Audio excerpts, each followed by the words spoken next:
Did you know friendship is not a societal nicety? It's a fundamental human need.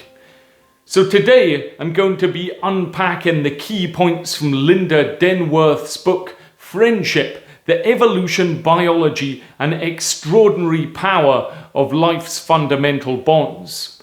If you've ever wondered why some friendships flourish and others simply fade, you're watching the right video.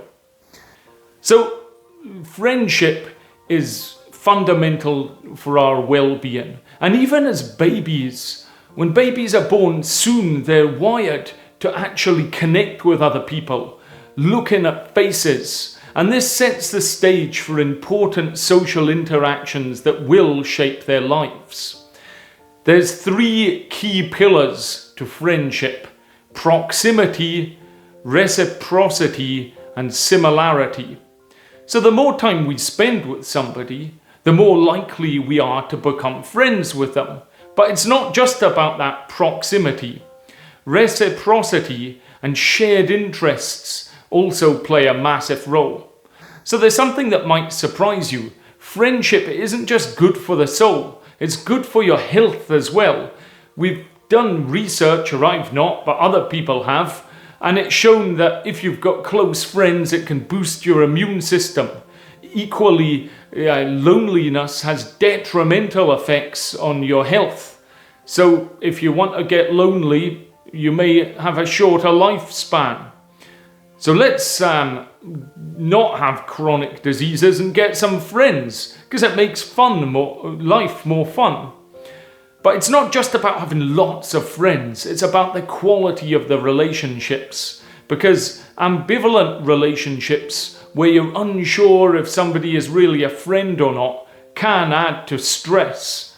So almost you want to get rid of these relationships and only seek out and invest your important time in relationships that are mutually beneficial to you and your friends. The other thing that's important to do is spend your time watching my YouTube videos. So why not subscribe, because I summarize plenty of books. But let's talk about how much time it takes for somebody to become a friend.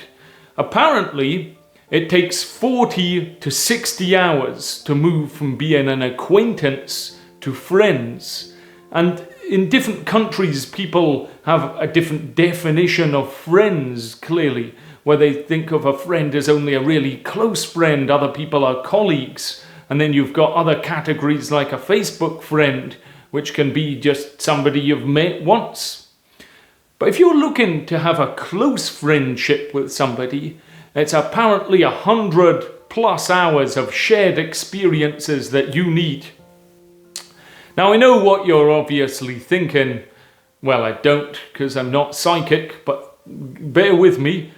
You may be thinking, but I want friends now. The difficulty is getting friends takes time. So you may have an immediate desire for friendship, but what you need to do is prioritize and invest in the right relationships so that they grow into true friends. Now think a bit about your social network. It doesn't affect just you, it impacts everybody that's in it. So if you're surrounded by happy, positive people, you're likely to feel the same way. Whereas if you're surrounded by negative people, then that can bring you down. And I have previously read in other places that if a friend stops smoking or a friend gets divorced, you may be more likely to do those things. And I think even if a friend of a friend does that. So just think of the knock-on positive impact you could have in your life and with the interactions with friends around. Did you know that the amount of time you actually spend with friends changes with age? Roughly, teenagers would spend about 20% of their time with friends, and whereas it drops down to adulthood, where you then have things like work that takes up your time, and it goes down to just 4% of your time. Whereas if you get the chance to retire, it boosts up to 8%. So it's crucial to make the most of the time that we have with our friends. Now, there's actually a genetic component to how sociable we are. And some people are naturally inclined to form these social bonds, whereas others find it more challenging. And interestingly, if you've got genes associated with loneliness, they actually show similar patterns to the genes that are linked to several chronic diseases. So you could make a theory that the stress response that is going on there is just not good for you. But not everybody is a social butterfly. And in fact, there was a study about monkeys that showed some monkeys actually don't try to engage with other monkeys as much. And these people, or these monkeys, they're not actually impacted by this lack of social interaction. And it suggests that your need for social bonds is embedded in your biology. So don't compare yourself to other people and think, oh, they've got more friends than I do. Be happy with the friends you've got, assuming they're in a positive, useful relationships that are mutually supportive, as I've already outlined. So what's the conclusion?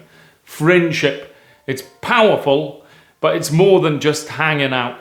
It's essential for your health, happiness, and overall well-being. But remember, good friendships take time to cultivate. So I wish you all the best in your life, and also wish that you subscribe, and I'll see you next time.